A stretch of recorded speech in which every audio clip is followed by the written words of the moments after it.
അല്ല, ചോദിക്കാൻ മറന്നു. മുരുകനോട് ആര് വന്നു എന്ന് പറയണം. ഡാഡി ഗിരിജ. ഞാൻ കുറച്ച് ദിവസം ഇവിടേക്ക് വരാൻ വൈകി എന്നുള്ളത് കുറച്ച് ദിവസം ഗ്യാപ്പായി, ശരി തന്നെയാണ്. പക്ഷെ എന്നെ മാനസികമായിട്ട് ഇത് പീഡിപ്പിക്കുക കേട്ടോ.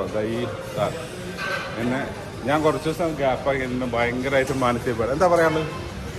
എനിക്ക് പറയാനുള്ളത്, വലിയ വീമ്പിളക്കിയിട്ട് വലിയ വലിയ ഉത്തരവാദിത്തങ്ങൾ ഏറ്റെടുക്കുന്ന സമയത്ത് അതിനനുസരിച്ചുള്ള രീതിയിൽ മാനസികമായിട്ട് തയ്യാറെടുപ്പ് വേണം.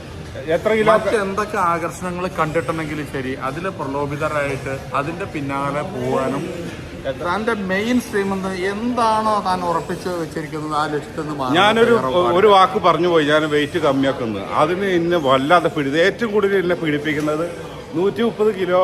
എത്ര കിലോ? 70, 75, 88 കിലോ ഒക്കെ ഈ ആളാണ് എന്നെ വല്ലാതെ ഏറ്റവും കൂടുതൽ പീഡിപ്പിക്കുന്നത്. പിന്നെ ഞാൻ മൂപ്പർക്ക് അപമാനിച്ചത് എന്നെ മതിയാവുന്നില്ല.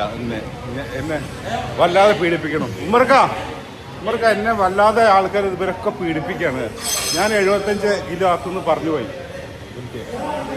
അതിനിപ്പോൾ കുറച്ച് ദിവസം ഗ്യാപ്പാക്കിയതിന് എന്നെ വല്ലാതെ പീഡിപ്പിക്കുക. നിങ്ങൾക്ക് എന്തായാലും പറ്റി പറയാനുള്ളത്? പറയാനുള്ളതൊക്കെ അയാൾ പറയും, അയാളെ ഏൽപ്പിച്ചിരിക്കുകയാണ്. ഇതൊക്കെ പറയാണെച്ചാലും ഡേവിഡ് ഞങ്ങളുടെ ചങ്കാണ്.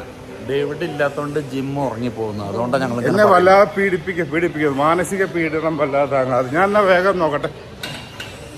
അപ്പൊ ഗൈസ്, ഇതാണ് നമ്മളെ ജിമ്മിലെ ഇപ്പോഴത്തെ അവസ്ഥ കേട്ടോ. ഞാൻ വേഗം നോക്കിയിട്ട് വരെ 75 കിലോയിലേക്ക് വേഗം കൊണ്ടുവരാൻ പറ്റുമോട്ടെ.